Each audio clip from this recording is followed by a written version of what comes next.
Տելեգրամյան ալիքներից մեկը, որը մասնագիտացած է տնտեսական լրատվությամբ, հիշեցնում է, նա պարզապես հիշեցնում է, որ Հայաստանը այժմ ոսկու պաշարներ չունի, քանի որ 2004 թվականին Կենտրոնական բանկը վաճառեց երկրի ամբողջ ոսկու պաշարները 1,6 տոննա ոսկու պաշարները վաճառվեցին 18 միլիոն դոլարով եւ ինչպես հաշվարկներ են արել այդ ալիքներում Տելեգրամյան ալիքում աշխատող ուրեմն վերլուծաբանները ընթացիկ գնահատականներով 2004 թվականին վաճառված ոսկու պաշարները այսօր կարժենային ավելի քան 170 միլիոն դոլար, որից փաստորեն Հայաստանը զրկվել է։ Ձեր մեկնաբանությունը ափսոսալուց բացի ինչ կարող ենք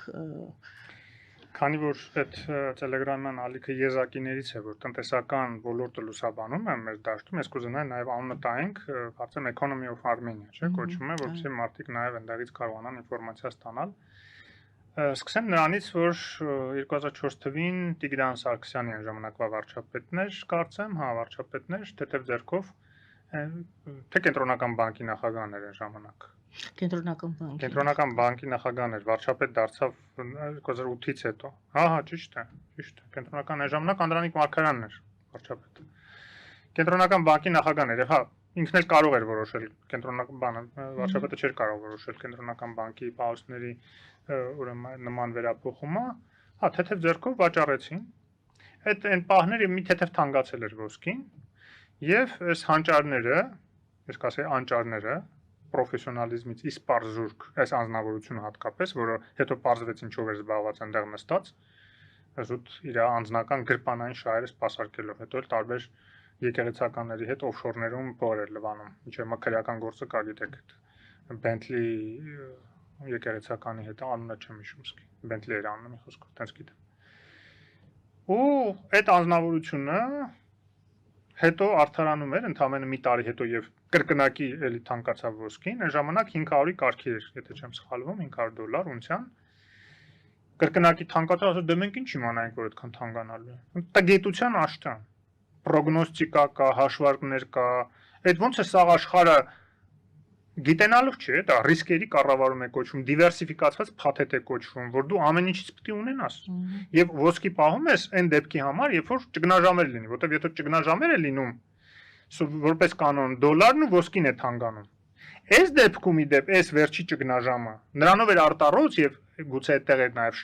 սխալ հաշվարկը եւ Տրամպի եւ գուցե նաեւ այն ուժերի, որոնք իրեն բերել են իշխանության, որ այս անգամ կապիտալները չփախան դեպի դոլար։ Որտեվ դոլարը միշտ այսպես խաղաղ նավահանգիստ էր կապիտալների համար, հենց որ խժդժություններ էր լինում, ճգնաժամեր էր լինում միջազգային, ֆինանսական եւ այլն, միանգամից մարդիկ վաճառում էին իրենց ակտիվները դոլարով, վաճառում էին դոլարն էին պահում, որտեվ գիտեն որ դոլարը անսասան արժեք է, իրենք վաղ մյուսօր այդ դոլարով կարող են ավելի էժանացած այդ նույն ակտիվները գնել, քանի որ ճգնաժամ է։ Բայց հիմա դոլարի գինն էլ է ընկնում։ Եվ դա է խնդրեմը, եւ պարտատոմսերի գինն է ընկնում նաեւ Միացյալ Նահանգների, որտեղ դրանց շահութաբերությունն է ավելանում, այսինքն ավելի մեծ պարտքի բեռ է ավելանալու Միացյալ Նահանգների վրա։ Եվ վստահություն դոլարի հանդեպ կորում է եւ նման պայմաններում ոսկու գինը սրընթաց է աճում։ Դուք գիտեք 3.3 հասավ արդեն 3300, 3400 նույնիսկ հասավ մի պահ, հետո իջավ մի քիչ 3.2 քանիս է, հիմա 3.3 է մոտավորապես։ Ունցիան, այսինքն պատկերացրեք 500-ը 7 անգամ ավելացել է այդ գումարը, այդ ոսկին, որ մենք ունենանք կենտրոնական բանկում, 7 անգամ ավելի մեծ արժեք կունենար հիմա։ Նու այդ տասնապատիկ ավելը մի քիչ, չգիտեմ ոնց են հաշվարկել, գուցե նաև ինֆլյացիա եւ այլն այդ բաներն էլ են հաշվարկել, համենայն դեպս ուզում եմ ասեմ, որ մենք այդ տեղը երբ որ կորցրեցինք, լավ, ասենք մեկը մի իշխություն արեց, այտենց ոչ պրոֆեսիոնալներ շատ ենք ունեցել էլի։ Բայց լավ, մենք ունենք ոսկու արդյունահանում եւ արտադրություն Հայաստանում։ Ժամանակին Բագրատ Ասատրյանն ունենք, կենտրոնական բանկի ղեկավար էր, եւ չեմ հիշում ազգային ժողով էին անցկացրել այդ օրենքը, այն ժամանակ Գերագույն խորհուրդ էր թե ոնց,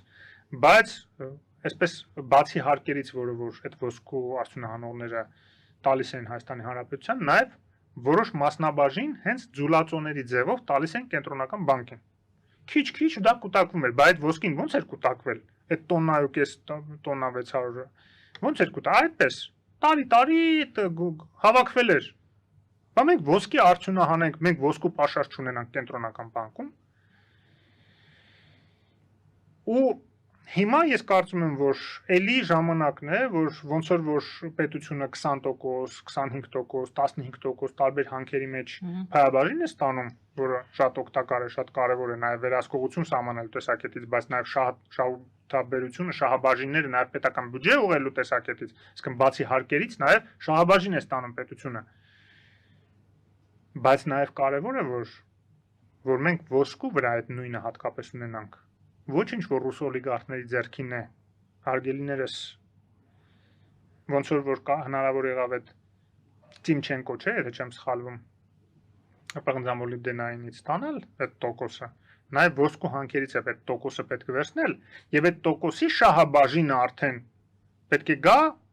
պետական գանձարան ոսկու ձևով եւ պետությունը պետք է վաճառի կենտրոնական բանկին կամ իր պարտքերը կենտրոնական բանկին մարի այդ ոսկով։ Դուք գիտեք, կենտրոնական բանկը երբ փող է տպում, պարտքով է տալիս պետությանը եւ պետությունը պարտավոր է դա կամաց վերադարձնել։ Ուրեմն ասեմ, որ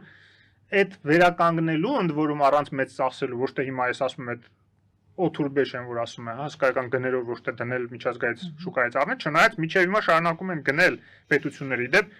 առնվազն, գիտեք, կա տարական ռազմավարական պլանավորում։ Մի քանի տարի առաջ արդեն պարզ էր, որ ոսկու գինը աճելու է եւ սկսել էր աճել։ Ինչից էր պարզ, որովհետեւ մի քանի առանցքային գնորդներ կային աշխարհում, Չինաստան, Ռուսաստան, Լեհաստան նույնիսկ